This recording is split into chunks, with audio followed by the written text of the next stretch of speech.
Boker Tov, good morning, Shavua Tov.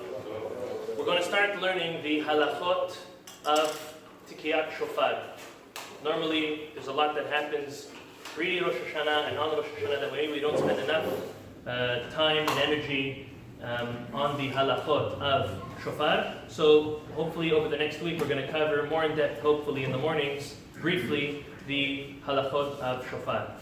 Anyone who won't be here all week, they could get the videos on YouTube, Bezrat Hashem, in order that they could stay up to date on it. But hopefully we'll all be here. Okay, the first beginning part of the concept of the mitzvah of Shofar is we have to know that it is a Torah obligation.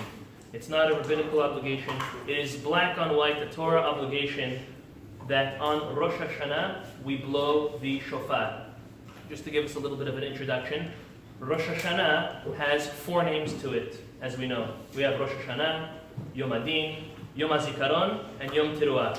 The head of the year, the day of judgment, the day that everything is remembered, the day of remembrance, as well as Yom Teruah, which means the day the shofar is blown. Yom Teruah comes from the psukim in the Chumash that speak about our obligation to hear the shofar blast on Rosh Hashanah. So it is a Torah obligation. Now, the Torah obligation, and this will identify which type of blessing has to be made on the blowing of the shofar. The obligation is to hear the shofar being blown.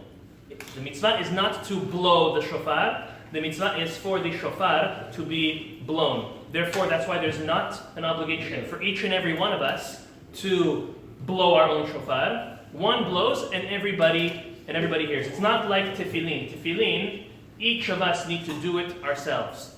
The mitzvah of shofar is that we have to hear it ourselves rather than blow ourselves. And therefore the bracha that is made by the Baal Tokea, by the one who blows the shofar on Rosh Hashanah, is Baruch Ata Hashem, Elokeinu, Melech HaOlam, Asher Kideshanu, B'mitzvotav V'tzivanu, Lishmoa Kol Shofar. But he's not hearing it. He's blowing it. Why not litkoa? The bracha is to hear. And as we'll explain along the week, the one that is blowing the shofar is doing it on behalf of everybody. If, for whatever instance, the Baal Tokea did by mistake say litkoa b'shofar, he doesn't need to redo it. However, ideally, the bracha and the proper bracha is to hear lishmoa kol shofar. We'll end off with this next bracha that's made on the first day, and not on the second.